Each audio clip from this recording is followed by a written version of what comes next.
আওয়ামী লীগকে নিষিদ্ধ করা হয়, আওয়ামী লীগকে নির্বাচন করতে দেবে না। আর তারা নির্বাচনের নামে প্রহসন। নির্বাচনটা কি হচ্ছে এখানে? কিসের নির্বাচন? নির্বাচনের রেজাল্ট তো বোধহয় এখনই ঘোষণা হয়ে গেছে, এই 25 দিন আগেই শেষ। আমাদের উপর অপরাধ দিত যে দিনের ভোট রাতে, আর এরা দিনের ভোট রাত লাগে না, এরা নির্বাচন আগেই তাদের ভোট আর তাদের রেজাল্ট আউট ভাব করার জন্য এখনই সব ক্ষমতায় চলে গেছে। এই হলো তাদের অবস্থা। অবৈধভাবে ক্ষমতা দখল করে মেটিকুলাস ডিজাইনের মাধ্যমে সেই কি মাস্টার মাইন্ড দ্বারা আন্দোলন সংগঠিত করা, এটা তো ডক্টর ইউনূস নিজের মুখেই বলেছে।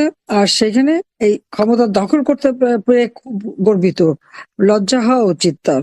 একটা জনগণের নির্বাচিত প্রতিনিধিত্বশীল সরকারকে হটিয়ে সংবিধান লঙ্ঘন করে অবৈধভাবে ক্ষমতা দখল করে গর্বের কি আছে? এটা তো ডাকাতি করা। এতদিন ইলিগাল ছিল, এখন ইলেকশনের নামে একটা প্রহসন করে জনগণের ভোটটা চুরি করে সেটা দিয়ে দেখাবে এখন তারা খুব লিগাল হয়ে গেছে। কিন্তু সাধারণ মানুষ সেখানে কি পাবে? আজকে যদি ভোট দিতে চায়, সেখান থেকে ভোট দেওয়ার পরে যে তাদেরকে মব সন্ত্রাস করে মেরে ফেলা হবে না বা নির্যাতন করা হবে না, তার কোনো গ্যারান্টি আছে? এরা তো সবই পারে, যত্র তত্র যেখানে সেখানে আগুন দিয়ে জ্বালানো, পোড়ানো, বোমে হামলা, এটাই তো তাদের চরিত্র। আওয়ামী লীগ মুক্তিযোদ্ধাদের নির্বিচারে হত্যা করা হচ্ছে, আহত করা হচ্ছে, ঘর বাড়ি, ব্যবসা প্রতিষ্ঠান, হাঁস মুরগি গরু মাছের খামার সবই লুটপাট, সবই ধ্বংস করে দিচ্ছে। প্রতি পদে পদে মানবাধিকার লঙ্ঘন করে যাচ্ছে। এই অবস্থা তো একটা দেশ চলতে পারে না। আমাদের অপরাধটা কি? দেশ স্বাধীন করা? তাই দেশকে অর্থনৈতিক ভাবে উন্নতি করেছি। তাদের প্রভু দেশ পাকিস্তানের থেকে আমাদের অর্থনীতি অনেক অনেক বেশি শক্তিশালী। দক্ষিণ এশিয়ায় বাংলাদেশ শক্তিশালী অর্থনীতি দেশ হিসেবে দ্বিতীয় স্থান অধিকার করেছিল, সারা বিশ্বে 33 স্থান। আমাদের মাথা পিছু আয় আমরা 2,793 মার্কিন ডলার উন্নীত করেছি। 2023 সালে আমাদের প্রবৃদ্ধি 7.25-এ আমরা উন্নীত করেছিলাম।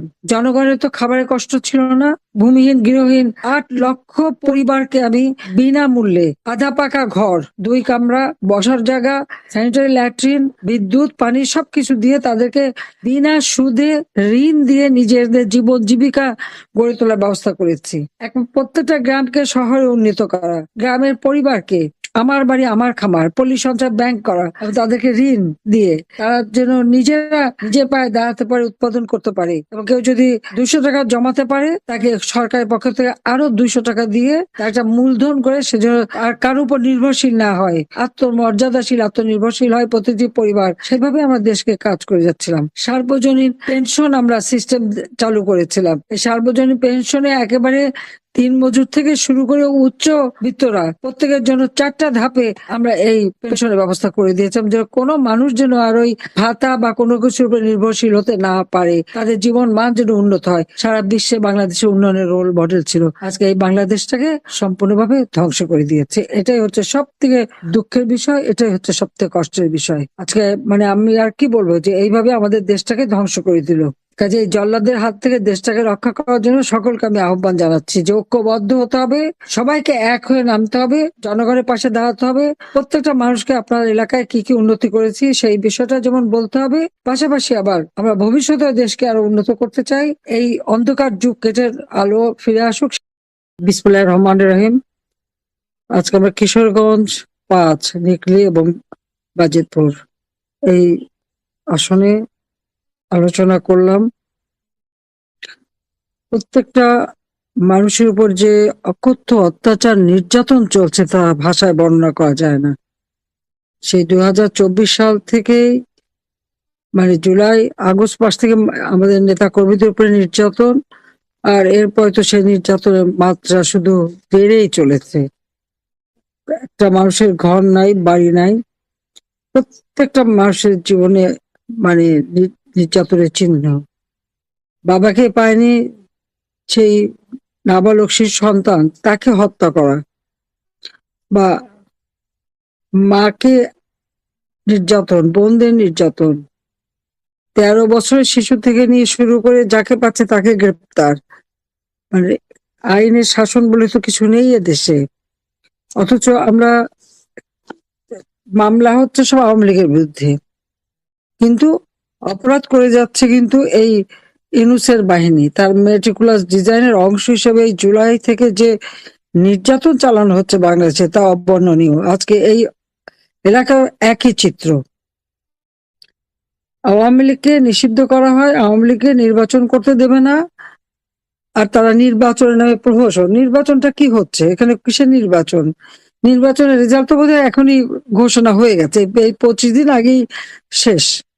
আমাদের উপর অপরাধ দিত যে দিনের ভোট রাতে, আর এরা দিনের ভোট রাত লাগে না, এরা নির্বাচন আগেই তাদের ভোট আর তাদের রেজাল্ট আউট। ভাব করার জন্য এখনই সব ক্ষমতায় চলে গেছে। এই হলো তাদের অবস্থা। অবৈধভাবে ক্ষমতা দখল করে মেটিকুলাস ডিজাইনের মাধ্যমে সেই কি মাস্টার মাইন্ড দ্বারা আন্দোলন সংগঠিত করা, এটা তো ডক্টর ইউনূস নিজের মুখেই বলেছে। আর সেখানে এই ক্ষমতা দখল করতে পেরে খুব গর্বিত, লজ্জা হওয়া উচিত তার। একটা জনগণের নির্বাচিত প্রতিনিধিত্বশীল সরকারকে হটিয়ে সংবিধান লঙ্ঘন করে অবৈধভাবে ক্ষমতা দখল করে গর্বের কি আছে? এটা তো ডাকাতি করা। আজকে নিকলি, বাজিতপুর এই অঞ্চল আওয়ামী লীগ ক্ষমতা আসার পর প্রত্যেকটা অঞ্চলেরই উন্নতি করেছে।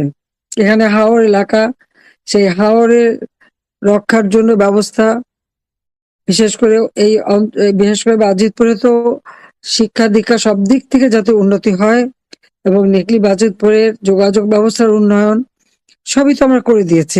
কিশোরগঞ্জ হচ্ছে সম্পূর্ণ হাওর এলাকা, এবং কিশোরগঞ্জের বাসী সবসময় কিন্তু আওয়ামী লীগকে ভোট দেয়, সবসময় তারা নৌকা মার্কায় ভোট দেয়। সেই জন্যই কিশোরগঞ্জের প্রত্যেকটা এলাকার সার্বিক উন্নয়নে আমরা কাজ করছি। আমরা সেভাবে না, আমরা কাজ করছি সারা বাংলাদেশের সকল জনগণের জন্য। কিন্তু যেহেতু এই জায়গাগুলি সম্পূর্ণ অবহেলিত ছিল, মানুষের যোগাযোগ ব্যবস্থার সবথেকে খারাপ অবস্থা ছিল, কাজী মূল ভূখণ্ডের সঙ্গে যোগাযোগ, সেখানে স্কুল, কলেজ, রাস্তাঘাট যা কিছু করার সবই আমরা করে দিয়েছিলাম। কিন্তু আজকে আমরা কি দেখি, একে একে সব ধ্বংস করে দিচ্ছে।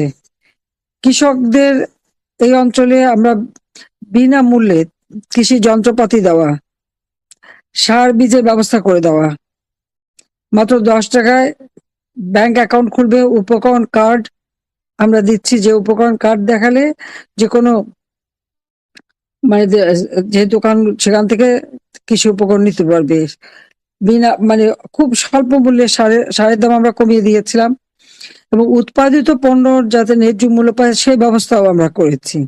ছাত্রছাত্রীর জন্য শিক্ষার সুব্যবস্থা আমরা করে দিয়েছি। কিন্তু আজকে সবকিছুই ধ্বংস।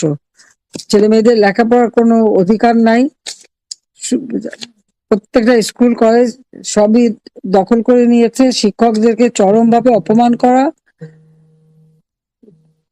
শিক্ষকদের উপর যেভাবে তারা নির্যাতন, কয়েকদিন আগেও চট্টগ্রামে এক শিক্ষকের যেভাবে অপমান করলো, গায়ে হাত তুললো শিবিরের লোকেরা, ঢাকা বিশ্ববিদ্যালয়ের তাই সারা বাংলাদেশে প্রায় 10,000 উপর শিক্ষকদেরকে নির্যাতন চালিয়েছে এবং জোর করে তাদের পদত্যাগ করিয়েছে। এটা কোন ধরনের শিক্ষা? এই সমস্ত ছেলে মেয়েদের ভবিষ্যৎটা কি, সেটাই আমরা চিন্তা করি। আর হত্যা তো চলছেই, দেশটাকে একটা জঙ্গি রাষ্ট্রে পরিণত করেছে, যার ফলাফলটা কি এখন?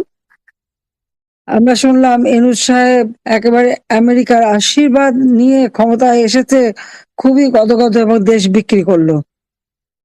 আর জনগণ কি পেল? আজকে আমেরিকার ভিসা বন্ধ করে দিয়েছে, আমেরিকার ভিসাও স্থগিত।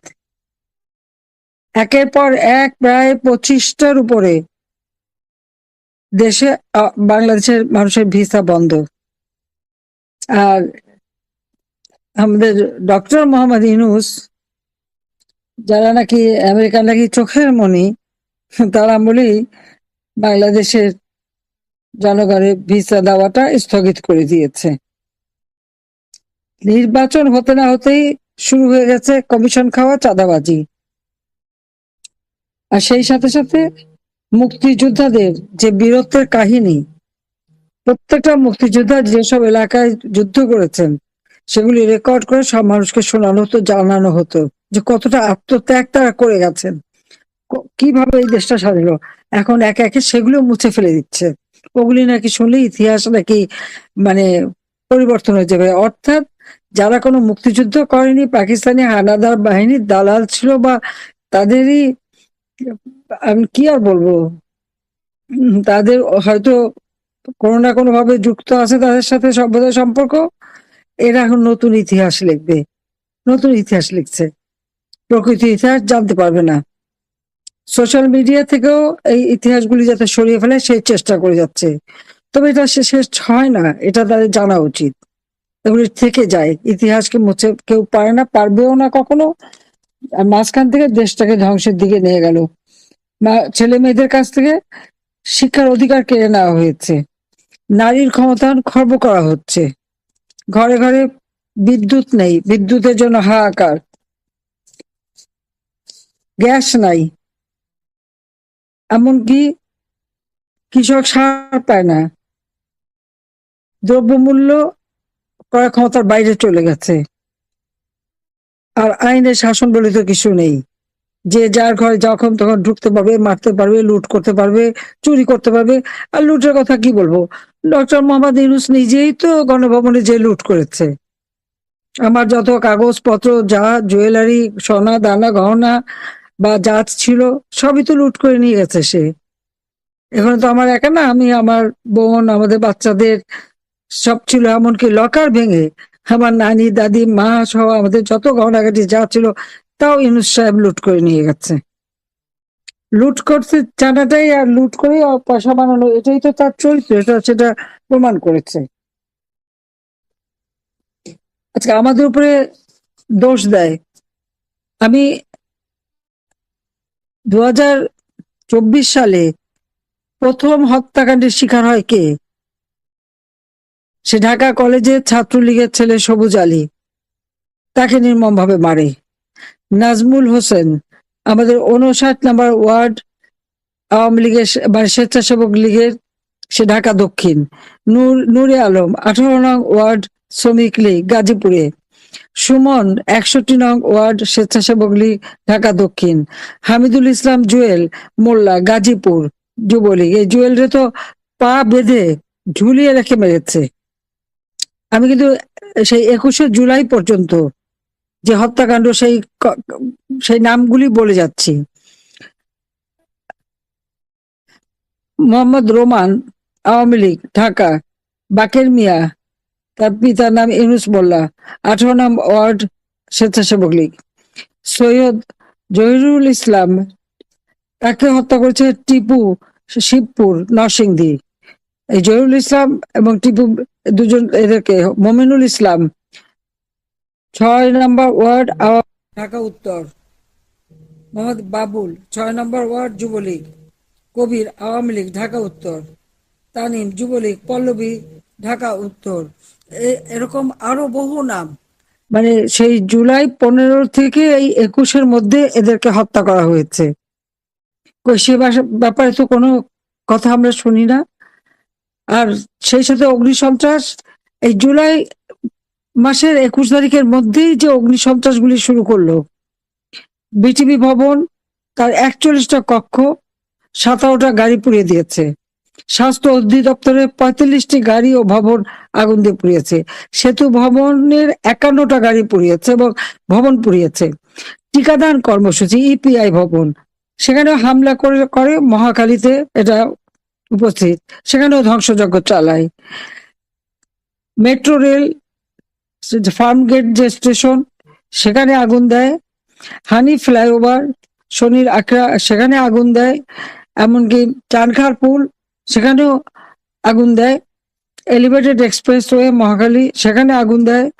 বাংলাদেশ বিজ্ঞান গবেষণা কেন্দ্র পিবিআই, সেখানে আগুন দিয়ে হামলা করে আগুন দেয়। দুর্যোগ ব্যবস্থাপনা অধিদপ্তর 35টা গাড়ি অগ্নিসন্ত্রাস করে, পুড়িয়ে দেয় বিল্ডিং এ। সেখানে যে সারা বাংলাদেশের দুর্যোগ আসলে পুরো ঘরটা কম্পিউটার এবং ডাটাবেস সবকিছু করা থাকতো, এবং যখন যেখানে আবহাওয়ার তথ্য সঙ্গে সঙ্গে চলে আসতো, তো সম্পূর্ণ জিনিসটা জ্বালিয়ে পুড়ে ছাড়খাড় করে দিয়েছে। আমি নিজে যে দেখে এসেছি। ডাটাবেস সেন্টার যেটা মহাখালী, সেখানেও আগুন দেয়।